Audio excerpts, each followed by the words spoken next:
Una vez descritos estos antecedentes filosóficos de la psicología, ya entramos entonces al momento en el que la filosofía empieza a sistematizar tanto las preguntas sobre la mente, sobre quiénes somos, qué compone nuestra mente, que ya entonces se empieza a despegar la psicología de esa filosofía. Los primeros psicólogos técnicamente eran filósofos con formación, pero que sus preguntas ya estaban mucho más sistematizadas, y veremos cuál es esa diferencia entre las preguntas. ¿Por qué pondríamos a estos personajes como aquellos que fueran los primeros psicólogos o los fundadores de la psicología? Pero antes, otro contexto para invitarte también igual a pensar sobre estos recorridos históricos que estamos haciendo. Ya en un momento habíamos comentado que tomarás cada uno de estos personajes como esta nueva herramienta para pensar, que en un momento de la historia no la teníamos, no pensábamos de esa manera. Es como cuando ves las películas y en algún momento a alguien de los 70 se le podía presentar un teléfono celular actual. Es como, ¿qué es lo que hacías y cuánto costaba el comunicarse? Que no podías hacer en ese entonces si no tuvieras esta tecnología. Entonces piensa cada una de estas ideas como eso, como una tecnología que nos ayuda a pensar, que nos ayuda a sistematizar mejor nuestras maneras de comprender el mundo.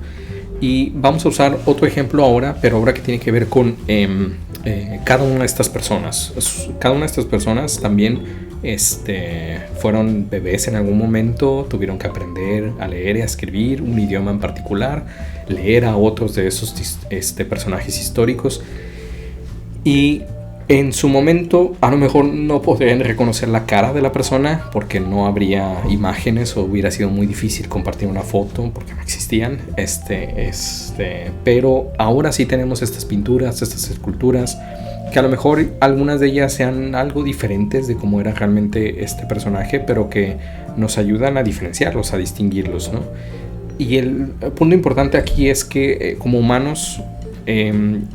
justamente usamos esta habilidad para reconocer las caras de las personas, para ponerles el nombre, para recordar de qué época estamos hablando, para identificar uno y otro autor. Entonces tú pudieras identificar quién es quién en esta imagen según los autores que comentábamos brevemente.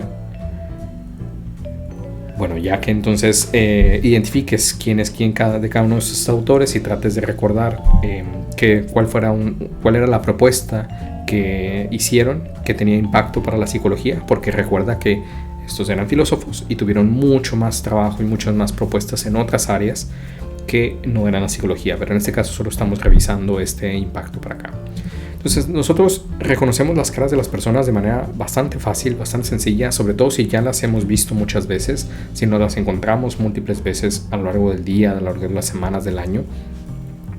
Y una de las preguntas que también nos haríamos en la psicología cognitiva es cómo logramos esta habilidad, y qué pasa cuando se rompe, cuando alguien no tiene esta habilidad. Y aquí es donde presentamos a un personaje del que quiero comentar brevemente unos aspectos de su vida, y es Justine Sergeant. Sergeant lo que hizo fue una de las primeras que investigó las bases cerebrales del proceso de reconocer caras. Fue que en ese momento, en los 80s, 90s, que estuvo trabajando ya en esta área en particular, es cuando se conoció una maquinaria que se conoce como tomografía por emisión de positrones, y esta maquinaria nos permite identificar qué áreas del cerebro consumen más glucosa dependiendo de qué actividad están realizando. Y aunque no tiene mucha definición, o al menos no lo tenía en los 1980s, sí le permitió a personajes como Sergeant el identificar que había una región del cerebro que consumía mucho más glucosa, ese tejido cerebral, cuando a la persona se le ponían a observar y a hacer tareas o memorizar caras de personas, que cuando hacían otras cosas similares que no tenían que ver con caras. Entonces aquí fue una de las primeras que reconoció que había un área del cerebro que tendría una función más particular en este reconocimiento de las personas por su rostro. En los 90s ya fue que con otras máquinas como la resonancia magnética funcional, entre otras, se definió de manera más apropiada esas áreas, que inclusive ahora se conocen como que son realmente subdivididas en dos, pero además de esas hay otras áreas en otras regiones cerebrales. Pero Justine Sergeant fue la primera que técnicamente inició esta manera de de estudiar la relación entre mente y cerebro. Y lo que sucede con este ejemplo en particular es que en un momento de su carrera, cerca del 92 me parece que fue, empezó a recibir acoso laboral, mobbing que se le llamaría ahora, ¿no? Y parece que, aunque pudiera haber venido de más de una persona, en particular de una persona que era un directivo en su universidad en Canadá, parece que fue de las personas que facilitó que sufriera este acoso. Y el acoso llegó a niveles fuertes en el que apareció una carta anónima en el que le acusaban de fraude científico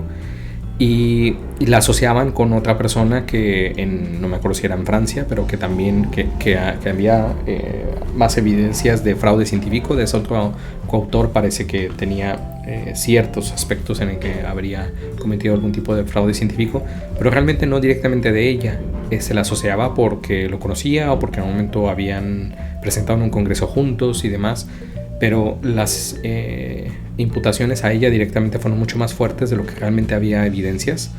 Se le acusó de inventar datos y demás, y eso fue lo que empezó a correr de rumor en ese tiempo. Lo que pasó en un momento lo que pasa en un momento en estas situaciones en donde se le digamos, acuse tan fuertemente a alguien de fraude científico, es que técnicamente su carrera como científica se ve truncada. La ciencia avanza con confianza, que confíes en que la persona que esté reportándote resultados efectivamente hizo las cosas, no que las inventó. Entonces, perder la confianza en la comunidad científica significaría simplemente acabar la carrera científica de alguien. Lo que sucedió en un momento es que llegó a tal grado que una tarde escribieron una carta juntos, su esposo y ella, y terminaron su vida escribiendo esta carta a la comunidad y a quienes lo encontraran, diciendo que estaban cansados y que esta era la salida única que veían en este momento. Entonces, las historias de personas en diferentes momentos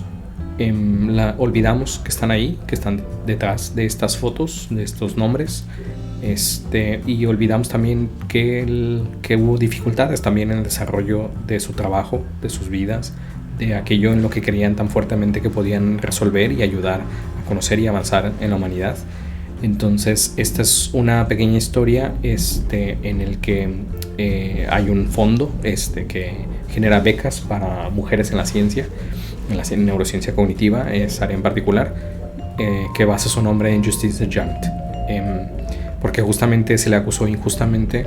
de esta posibilidad de fraude científico cuando nunca se demostró nada, y al revés, realmente había sido una persona muy muy reconocida en su área.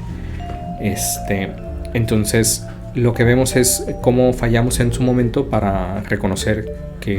este tipo de situaciones de acoso y demás, y cómo tenemos que hacer un esfuerzo por cambiar las prácticas, por dar oportunidades, por realmente tener posibilidades de resarcir este tipo de situaciones antes de que lleguen a situaciones peores. Y en este momento sí las hay, sí hay herramientas, sí hay comités, sí hay, en CETIS tenemos comités de salud mental en el que ante situaciones que puedan complicarse o verse más complicadas, podemos acudir. Así que siempre tengan esa oportunidad de acudir a su tutor, su tutora, su coordinador, coordinadora, su director, directora o sus profesores, o al CEDE, porque realmente tenemos mecanismos actuales, y este proceso y esta historia es solo para comentar que a lo mejor en el mundo no los teníamos, pero ahora sí los tenemos. Entonces, la invitación en este caso es a ir pensando, ir considerando que las personas que estamos viendo aquí, por ejemplo en esta imagen a Wilhelm Wundt, pues también tuvo alguna historia, alguna dificultad, o al revés, algún privilegio, algo que vas a observar definitivamente y que tenemos que reconocer y ayudar también a resarcir, es la excesiva presencia de hombres blancos europeos en este desarrollo, ¿no? Porque eran los que tenían estas situaciones de privilegio para poder realmente dedicarse a estas áreas, ¿no? Entonces, ir pensando en estas historias de vida de las personas, o de las personas alrededor de ellos o de ellas, es la invitación en este momento.